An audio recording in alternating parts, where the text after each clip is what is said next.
Bom, gente, nessa apresentação vamos falar dos serviços de localização disponíveis dentro da programação Android por padrão das APIs. E esse serviço mais simples é a Location API.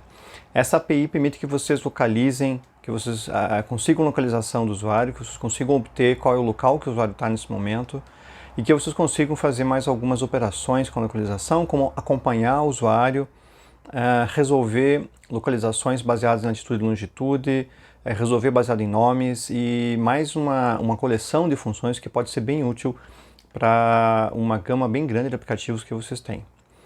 Um ponto interessante da Location API é que, nós temos um conjunto bem grande de serviços de localização disponíveis em dispositivos móveis em geral. E já faz um bom tempo. O primeiro celular que eu tive que tinha GPS foi o N95 da Nokia.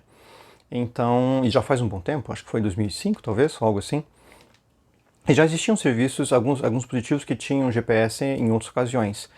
E vários desses dispositivos já tinham a localização embarcada, mesmo antes de Android e iOS.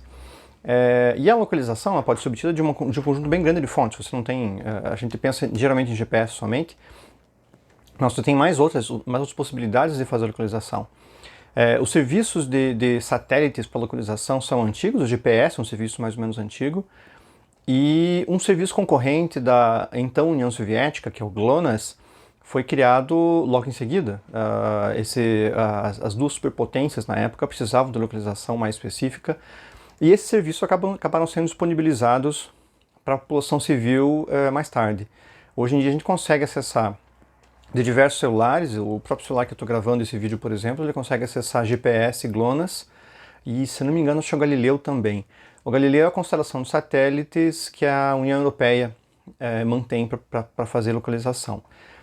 Enquanto o GPS e o GLONASS eles são globais, completamente globais, alguns outros serviços são mais específicos para algumas poucas regiões.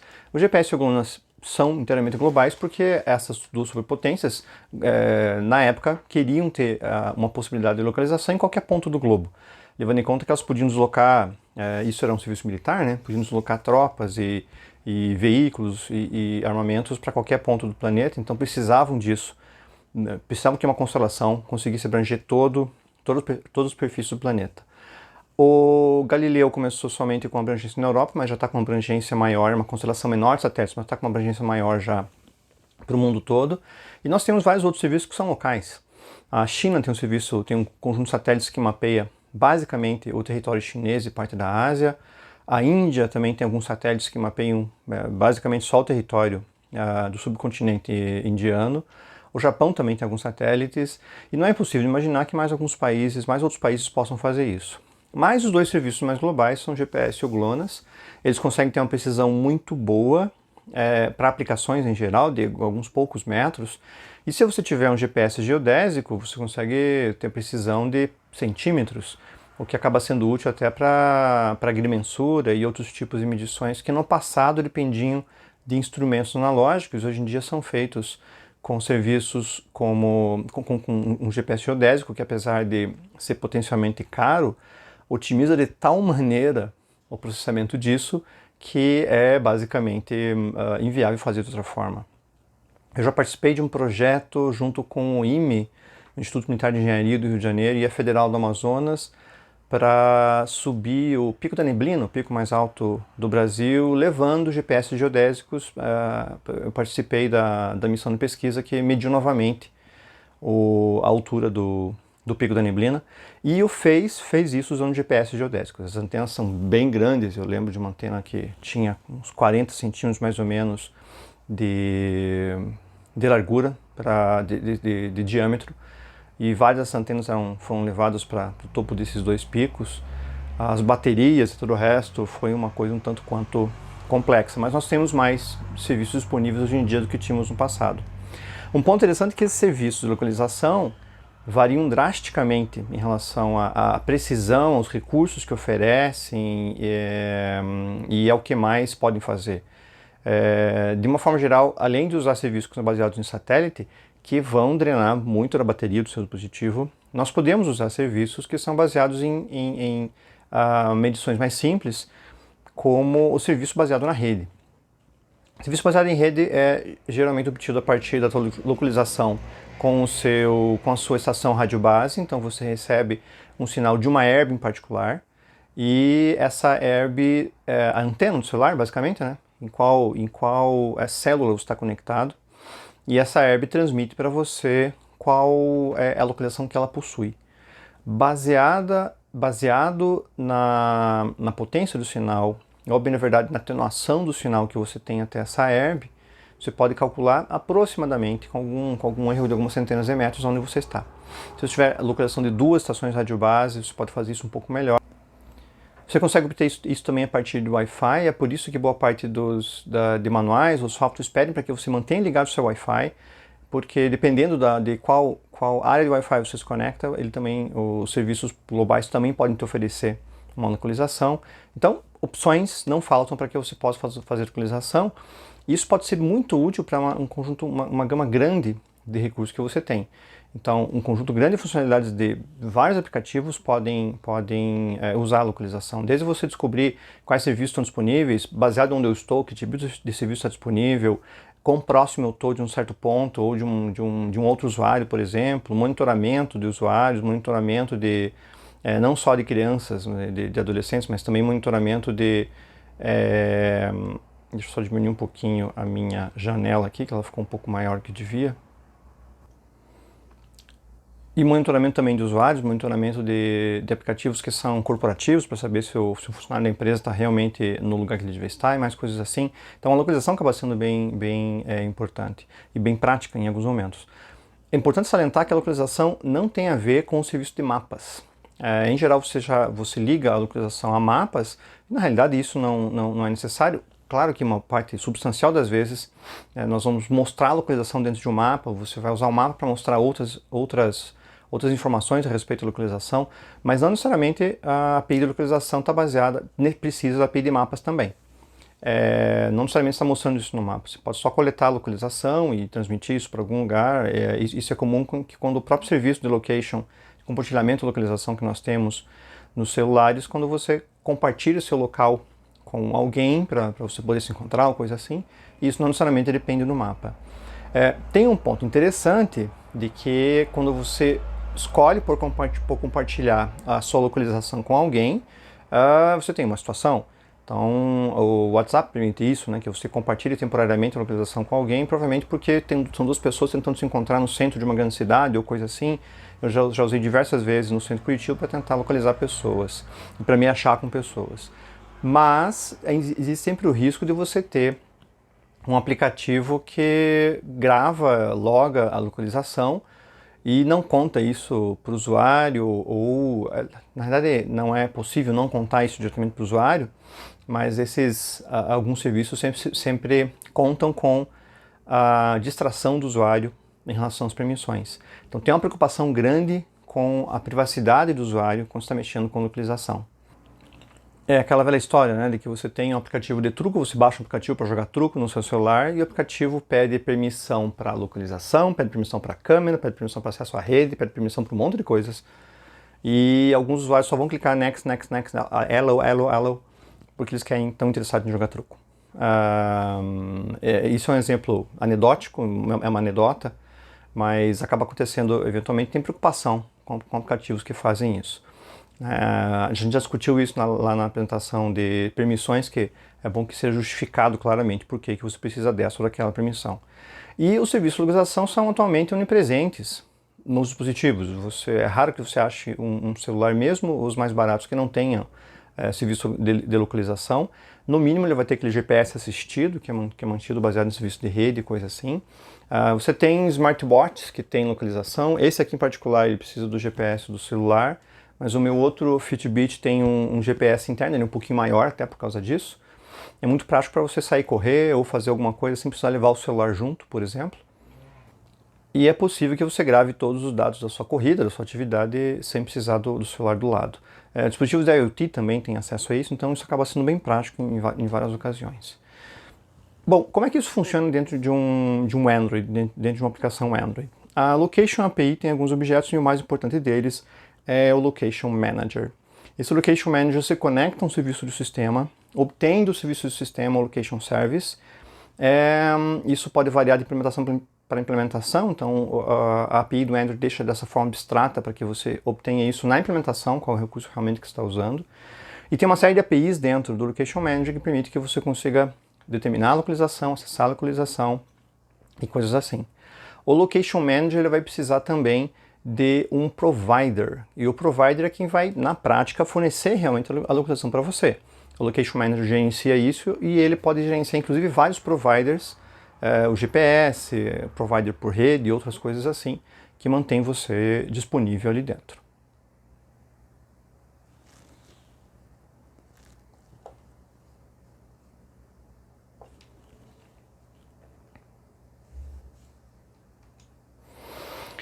A partir da obtenção do Location Manager, você obtém o Location Manager do contexto, né? A partir da obtenção do Location Manager, você tem 3 ações possíveis. Você pode fazer um request simples, que é solicitar a última posição do usuário. Isso funciona só se o usuário já tem uma posição, seu Location Manager, seu serviço de localização, aliás, já foi consultado previamente para gravar isso. Se o usuário acabou de ligar o celular dele, ou desde que ele ligou, ele não usou nenhuma aplicação que exigisse a localização, não é provável que você tenha uma localização ali dentro. Em geral, é mais fácil você forçar isso a partir de um listener. Você pode registrar ou remover atualizações com um listener dentro dele, e você também pode registrar ou remover um intent que vai ser chamado dependendo de um certo evento de localização. Por exemplo, quando você chegar num certo uma certa distância de um certo ponto, por exemplo, ou de um certo polígono. Isso aquele conceito de electric fence. E nós temos vários providers, os dois mais comuns é o GPS Provider e o Network Provider, quando você quer buscar informações só a partir da rede de dados ou a partir de um GPS. E o GPS Provider funciona com o GLONASS, funciona com o Galileu e todos os outros. E nós temos mais alguns providers, um Passive Provider para você buscar informações do sistema sem necessariamente estar conectado a um provedor físico. Tem outros extra providers que permitem que você busque o provider a partir de um intent. Nós discutimos isso lá na apresentação que falava sobre as permissões e que eventualmente você pode passar por cima das permissões, não passar por cima, mas prover um serviço melhor para o usuário, confiando em um intent que ele já confia. Então, se tem um intent local que já faz localização, você pode confiar nele para obter esse local. No caso, a localização não vai impedir de você ter que pedir esse local para o usuário em particular. Mas aí você pode confiar em um outro intent que forneça dados de localização por alguma outra estratégia que não as convencionais da API. Tem aqui uma tabela de vantagens e desvantagens dos dois providers mais comuns, e é claro que o GPS ele é mais preciso, mas ele tem alguns problemas. O GPS basicamente ele precisa de áreas abertas, você não vai conseguir fazer isso dentro de uma área onde você está embaixo de várias camadas de concreto, coisa assim. Nós vamos lembrar, os blocos ali do campo central do TFPR são alguns pequenos bunkers de concreto. Era mais ou menos como eles faziam construções na década de 80, década de 70 e 80. E a área do prédio histórico é pior ainda, porque é um prédio que deve ser, eu imagino, que da década de 30 ou 40 do século passado. Então, eles esbanjavam bastante em concreto. E é provável que você não consiga um sinal de GPS forte ali dentro. Até porque o sinal de GPS depende de uma antena que tem que estar dentro do dispositivo e de quanta potência você destina a essa antena.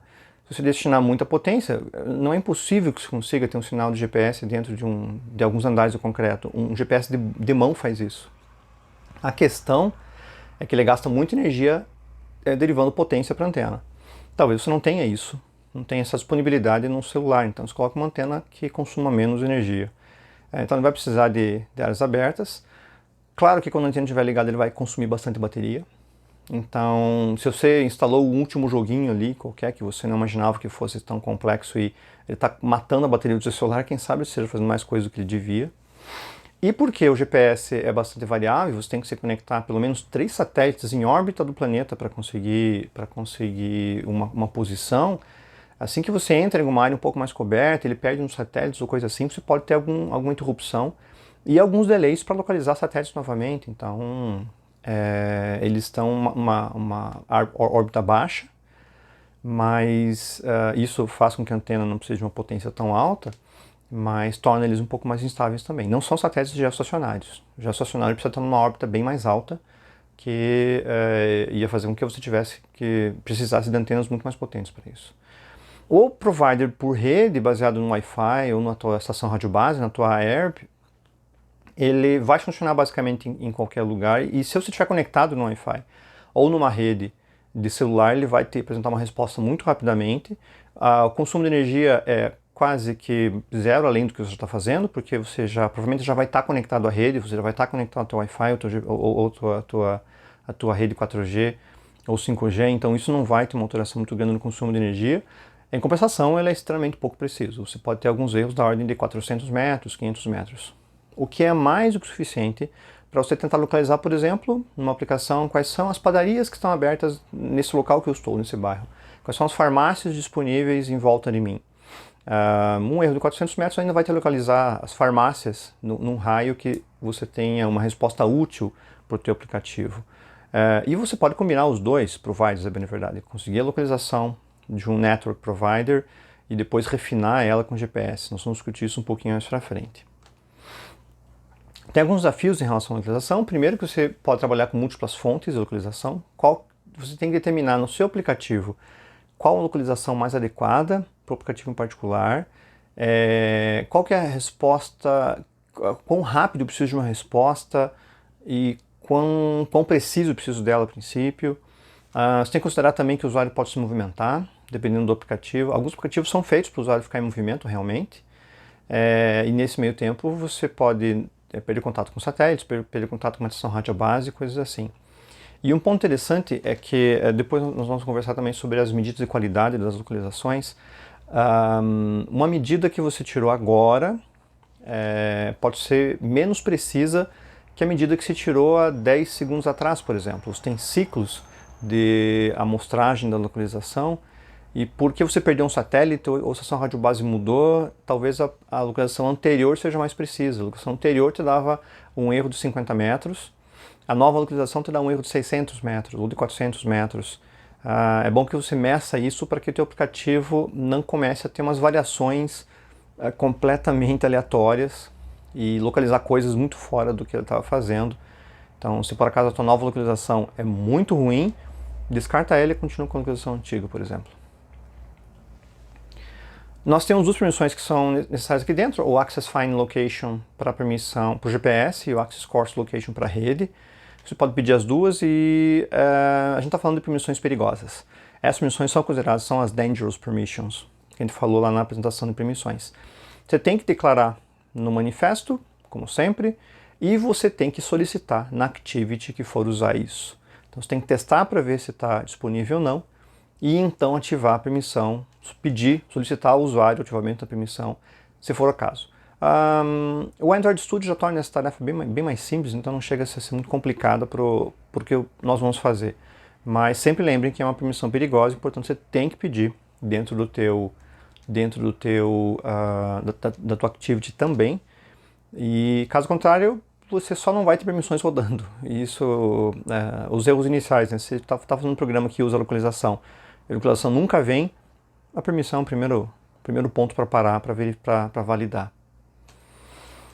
Para requisitar a localização, a gente usa o Location Manager, então está mostrado aqui o objeto Location Manager, e você, a partir do Get System Service, você busca o Location Service. O Get System Service retorna um service de forma mais abstrata, você tem que dar um typecast para Location Manager, e a partir daqui você pode começar a trabalhar com a localização, e trabalhar com toda a API, basicamente, a partir do Location Manager. Nós nem sequer citamos aqui qual era o provider, você só chamou o serviço. Depois você pede para o serviço a partir dos providers disponíveis. Essa aqui é aquela ação de você buscar a última localização possível, última localização conhecida do usuário. Então eu só, a partir do Location Manager, eu busco o Get Last No Location e digo de qual provider que eu quero. Nesse caso aqui eu estou buscando o GPS Provider. E daí a partir do objeto Location, eu tenho uma série de atributos no objeto Location, você podem consultar a documentação para ver quais são eles. Os dois mais básicos é o Get Latitude e o Get Longitude. Então, latitude, se estão lembrados, é a parte norte e sul, e a longitude é a parte leste-oeste. A latitude é horizontal, a longitude é vertical. Como nós estamos para cá de Greenwich e para baixo do Equador, nós vamos ter negativo nos dois. Então nós vamos ficar negativados para os dois lados. Num local ao norte ou mais oriental você tem alguns dados diferentes.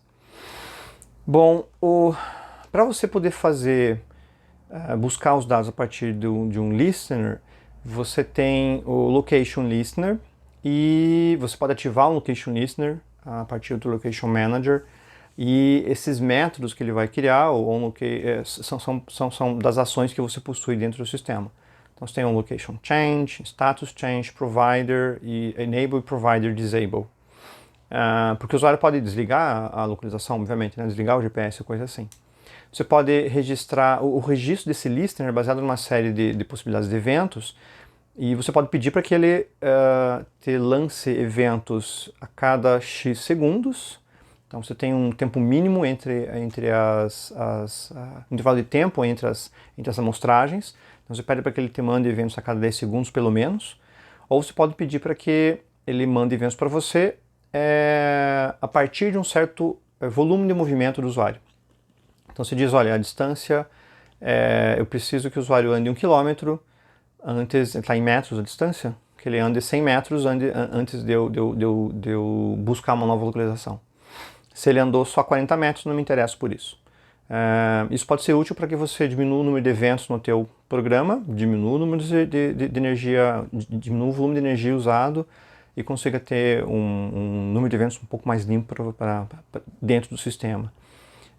Ou você pode colocar zero para esses parâmetros e não ter um tempo mínimo, não ter uma distância mínima. Ele vai te enviar eventos à medida que ele for sendo gerado pelo provider. Como o teu listener pode não necessariamente retornar no instante que você pede, você pode lançar outros activities no meio e deixar o listener fazendo isso em background, acaba sendo o mais adequado em termos de como você programa. Aqui tem uma possibilidade de criação de um listener. Percebam que o listener, nós criamos uma classe listener, uma classe que nós vamos implementar, o location listener, então implementar os métodos lá dentro. Eu faço um request location updates, digo quais são o provider, que provider que eu estou querendo buscar. Esse próximo parâmetro é aquele tempo mínimo, que seria em segundos. Se eu zerar, eu vou pegar as atualizações enquanto o provider estiver gerando isso para mim.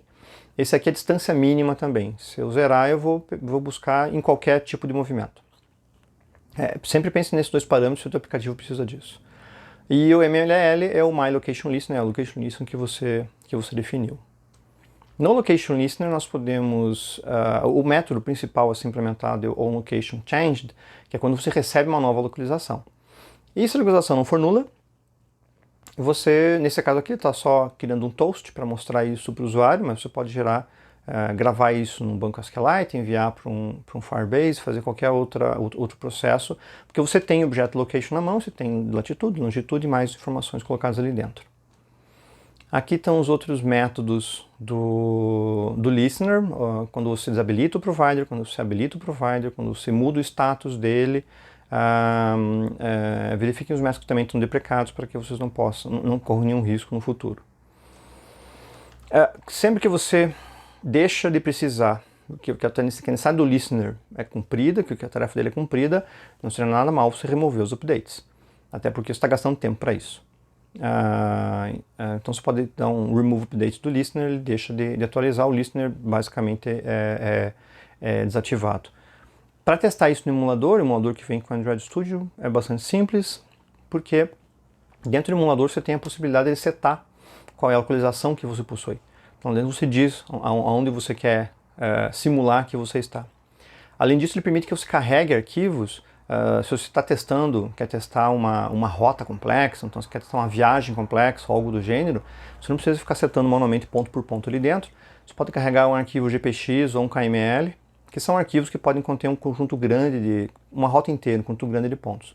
GPX é o arquivo de troca básico entre GPS, então um Garmin ou outros GPS vão poder trocar dados nesse formato e exportam dados nesse formato. Então você faz um caminho com ele em export em GPX. E o KML é o padrão de arquivo do Google Earth. Na realidade o Google Earth era chamado de Keyhole antes. A Google comprou ele. Então o KML é o Keyhole, buraco de fechadura, Markup Language. Então você pode, é um XML específico para o Google Earth. Você também pode marcar todos os pontos lá, exportar e daí tratar isso a partir do teu emulador. Fica bem prático. Aqui tem um pouquinho do ciclo de atividades da localização, que a ideia é que você use a melhor estimativa da localização usando o mínimo possível de energia. Então, em geral, você espera pela localização tanto de GPS quanto de rede. Você recebe uma localização da rede e já pode começar a fazer alguma coisa. O tempo que você recebeu, cada localização que você recebe, você pode verificar o tempo que ela teve, há quanto tempo ela foi gerada. Você pode considerar que o que tem no cache do GPS está muito antigo, não vale a pena. Aí você busca novas localizações, recebe com quase toda certeza a localização em rede antes da GPS, obtém essa localização. Talvez você não use essa localização porque ela tem um erro muito grande. E depois você pode buscar uma localização melhor que a substitua. O moral da história é que você vai sempre ter que ficar tratando com essas variáveis. Qual localização você recebe antes, pode criar um listener para cada uma delas, claro, né? Qual a qualidade das localizações e de que maneira que você vai usar elas no ciclo do teu programa. A ideia é que você também faça o máximo possível para economizar energia, então o usuário começa a criar um certo conteúdo, você tem uma aplicação, o usuário vai mandar uma mensagem, fazer um post.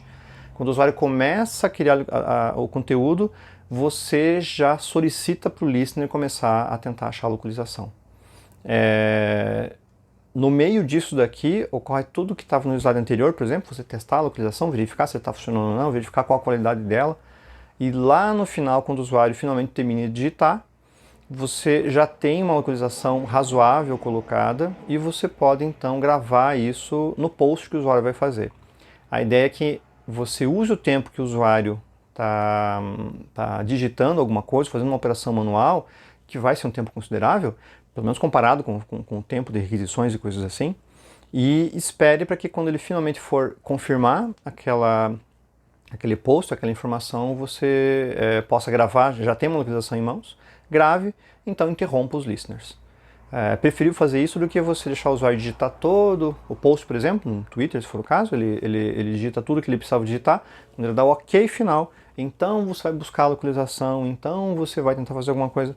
Não, tente fazer isso previamente, ganhando tempo enquanto o usuário digita, e o risco que você tem é você tentar buscar uma localização e depois o usuário dá um cancel naquele comentário, naquele tweet, e você não, ou em qualquer atividade, você acaba não gravando, mas pelo menos você já otimizou bastante o tempo que você tinha. Para validar a qualidade da leitura, você tem duas métricas, entre outras, mas o tempo entre as leituras, o get time, que é o tempo que levou para a última leitura, talvez possa considerar muito velho, e o accuracy qual é a precisão que ele possui.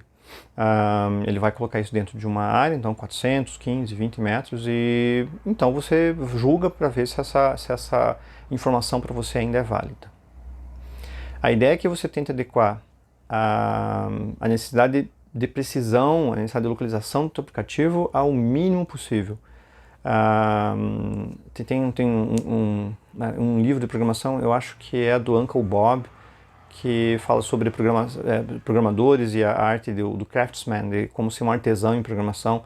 E a ideia que ele coloca bastante é que você tem que fazer o máximo possível com o mínimo disponível, tanto em termos de recursos quanto em termos de informação, e isso vale para a localização por conta do uso de energia, privacidade e outras questões. Tem um assunto que não necessariamente tem a ver com a API diretamente com a API de location, mas acaba sendo bem útil, eu resolvi incluir aqui, que é a resolução de endereços a partir de coordenadas e de coordenadas a partir de endereço. A gente chama isso de geocoding. Então, se você tem um endereço, você pode querer saber qual a coordenada do endereço. Pode resolver a partir disso. É disponível como serviço na API do Google. Ou você pode ter uma coordenada e quer saber qual o endereço que tem ali dentro. E para você poder pedir uma localização, você não precisa só do endereço. Alguns locais famosos já estão cadastrados no Google.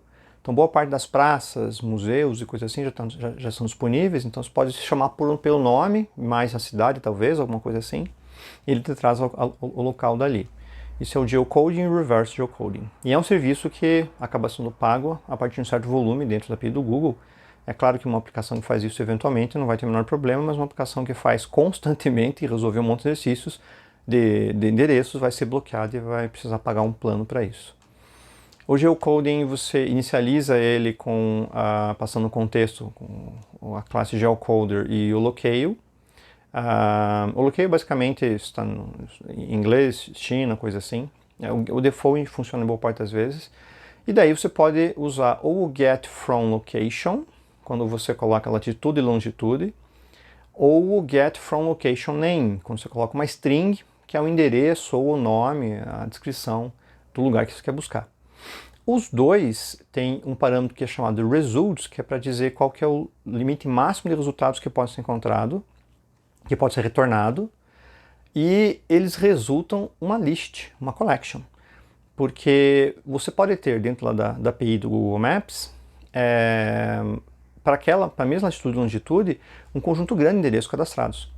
Ou talvez a tua latitude e longitude não seja assim tão precisa, né? Você não chegou a um número específico de números depois da vírgula, e ela acaba dando um lugar muito grande e se referenciando mais a uma quadra do que exatamente a uma casa. Então ele vai retornar um grande número de endereços. Da mesma forma, se você busca alguma coisa só pelo nome, pode ser que você tenha mais de um endereço cadastrado para aquilo. Tudo isso depende da precisão do que foi feito naquele local em particular. Então, cidades maiores, cidades mais famosas, pontos turísticos, muito provavelmente vão ter uma precisão maior em cima disso. Cidades menores, em locais não tão onde você não tem um trânsito de pessoas tão grande, pode ser que você tenha uma qualidade menor das informações. É mais ou menos quando você tenta usar o Google Street View, por exemplo. Você faz isso tranquilamente em cidades grandes, como Curitiba, como São Paulo e outras assim. Você consegue achar quase qualquer rua cadastrada lá dentro e quase nenhuma numa cidade pequena. A mesma coisa pode acontecer em relação a esse geocoding. Bom, a API de localização é uma API extremamente útil e pode ser usada em vários aplicativos, bem além do que os aplicativos só que usam mapa, e é por isso que ela foi mencionada de forma separada. E tem uma demonstração que vai mostrar um pouquinho desses recursos, vocês podem trabalhar um pouquinho lá. Obrigado, até a demonstração.